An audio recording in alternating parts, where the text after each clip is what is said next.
अस्सलाम वालेकुम। अल्लाह आपको सलामत रखें, ईश्वर आपको सुरक्षित रखे। मैं ज़ियाउल हक, अध्यक्ष सच समर्थक पार्टी। आज की हिंदुस्तान समाचार पत्र में एक खबर है। उत्तर प्रदेश की यूपी सरकार ने एक घोषणा की है कि यूपी निर्यात का बड़ा हब बनेगा। इस वक्त 5वें स्थान पर है अभी यूपी निर्यात के मामले में देश में। 88,966 करोड़ का निर्यात किया उत्तर प्रदेश ने, यानी यूपी ने 2017-18 में। इन चीज़ों के निर्यात में यूपी नंबर 1। कालीन, अन्य टेक्सटाइल, फ्लोर कवरिंग, मीट यानी गोश्त, पीतल के सजावटी उत्पादन, खिलौने, स्पोर्ट्स पार्ट्स, लकड़ी उत्पाद, इन देशों को होता है निर्यात। अमेरिका, संयुक्त अरब अमीरात, वियतनाम, यूके, नेपाल, जर्मनी, चीन, फ्रांस, स्पेन तथा मलेशिया।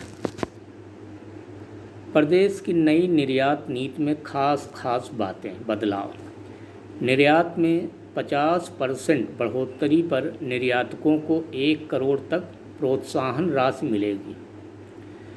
माल बंदरगाह तक पहुंचाने के लिए सालाना 2 करोड़ तक भाड़ा प्रतिवर्ष। तीसरी बात, ट्रक से भेजने पर 50 लाख प्रतिपूर्ति। चौथी बात, लखनऊ व वाराणसी के एयर कार्गो से माल भेजने पर 25 लाख तक प्रतिपूर्ति। निर्यातकों को यानी दूसरे देशों में सामान भेजने वालों को दिया जाएगा ग्रीन कार्ड। और आखिरी बात, मार्केट रिसर्च व डाटाबेस के लिए भी अलग से फंड बनेगा। देश से कुल निर्यात में यूपी की अपनी हिस्सेदारी है 4.55%। हस्तशिल्प निर्यात यानी हाथों से बनाया हुआ निर्यात, यानी दूसरे देशों में भेजने वाले सामानों में 45%। प्रोसेस्ड मीट यानी गोश्त 41%। कालीन 39%। चर्म उत्पाद 26%। तो देखिए, जो सरकार नीति बनाती है तो इसका फ़ायदा सब नहीं उठा पाते। तो इसमें जो सबसे ज़्यादा गौर करने के लिए बात है, जो 20% उत्तर प्रदेश में किताब वाला गिरोह यानी मुसलमान है, यानी आस्तिक है, उसके लिए चाहिए कि वो कैसे जो है इन योजनाओं में अपनी हिस्सेदारी पा सके। सबसे बड़ी ज़रूरी चीज़ है। तो देखिए, हस्तशिल्प निर्यात यानी हाथों के हुनर में के सामानों में, प्रोडक्शन में मुस्लिम बेजोड़ है। मीट के मामले में बहुत आगे है, कालीन के मामले में बहुत आगे है, चमड़े के उत्पाद में बहुत आगे है, और पीतल के सजावटी सामान में है, लकड़ी के सामान में बहुत आगे है। लेकिन वो ज़्यादातर कारीगर ही बनकर आज रह गया है, यानी कारीगर ही उसको आज बनने के लिए मजबूर कर दिया गया है, और निर्यात करने में निर्यात की कंपनियों में उसका हिस्सा ना के बराबर है, बिल्कुल ही। इसकी वजह क्या है? इसकी सबसे बड़ी वजह है कि अंग्रेज़ों के जाने के बाद तकरीबन 15% मुसलमानों की बदौलत हमारे सवर्ण भाई जो 15% हैं, उन्होंने उत्तर प्रदेश में इस पर कब्ज़ा कर लिया विधानसभा में। तो ये जो निर्यात की नीति बनती है और उसमें जो हिस्सेदारी का हिस्सा मिलता है, तो ये विधानसभा में जो नीति बनती है उस पर जो बहस होती है, उसमें जो अपने मुद्दे उठाए जाते हैं और जो हासिल करने के लिए कोशिश की जाती है, वो बहुत महत्वपूर्ण है। तो चूँकि समण भाई मजबूत रहे तो उन्होंने इस पर कब्जा कर लिया, निर्यात की कंपनियों अपनी कंपनी को डेवलप कर लिया। फिर जब काफ़ी दिन बाद देखा हमारे बैकवर्ड भाई ने कि भाई इसमें तो हम हमें कोई हिस्सेदारी नहीं मिल रही, तो उन्होंने भी अपनी कई राजनीतिक पार्टियां बनाई जो कुछ बहुत ऊंचाई को आई। उन्होंने भी अपने 15% मुसलमान भाइयों को से झूठे वादे के साथ अपने साथ लिया और इस मामले में आज काफ़ी बड़ी हिस्सेदारी उनकी भी बढ़ गई है।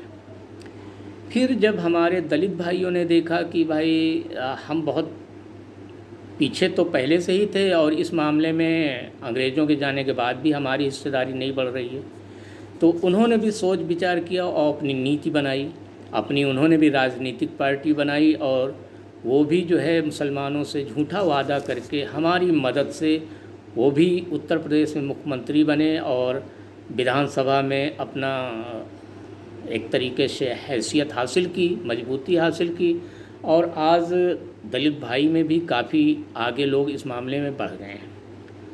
तो अब हमारे लिए ये सोचने की बात है कि भाई हम जो है सबको वोट देकर मजबूत करते रहें और हमें कुछ मिल नहीं रहा है, बल्कि हमारे जो हमारे निजी नेता रहे उनको तो निजी तौर पे मिल गया, लेकिन पूरे समूह को नहीं मिला। तो अब हमें भी चाहिए इसी पैटर्न पर अपने आप को नीति बनाने के लिए कि हम भी जो है कोशिश ये करें कि जो 5 साल बाद मौका मिलता है, अब जो उत्तर प्रदेश का चुनाव 2022 में होने वाला है, इसमें 20% किताब वाले गिरोह को चाहिए कि वो भी जैसे हमारे मनमर्जी वाले गिरोह अपने ही गिरोह की बहुत सारी पार्टियों को ही कहीं न कहीं से मजबूत करके और इस हिस्सेदारी में अपना हिस्सा पा रहे हैं, तो इसी तरीके से मुसलमान को भी चाहिए, किताब वाले गिरोह को भी चाहिए कि वो भी अपने किताब वाले गिरोह की पार्टियों को, जिनको वो बेहतर समझे, जहाँ पर वो मजबूत हों, उनको वहीं पर मजबूत करे। तब इंशाअल्लाह ईश्वर ने चाहा, अल्लाह ने चाहा, तो हम जो है आज जो कारीगर हैं, तो कल जो है आगे निर्यातकों में भी हमारी हिस्सेदारी बढ़ेगी और हम मजबूत होंगे। इसके अलावा और कोई रास्ता अब बचा नहीं है। हमको अभी से ही अपनी तैयारी शुरू कर देनी चाहिए 2022 के चुनाव के लिए, विधानसभा के लिए, उत्तर प्रदेश के लिए, और बिल्कुल गांठ बांध लेना चाहिए कि अब हमको किसी न किसी तरीके से अपने किताब वाली पार्टियों को मजबूत करना है और हम जो 5 साल के लिए मैदान में वोट दे देते हैं, तो इससे हमारा कोई दबाव बनता नहीं जिन पार्टियों को हम जिताते हैं,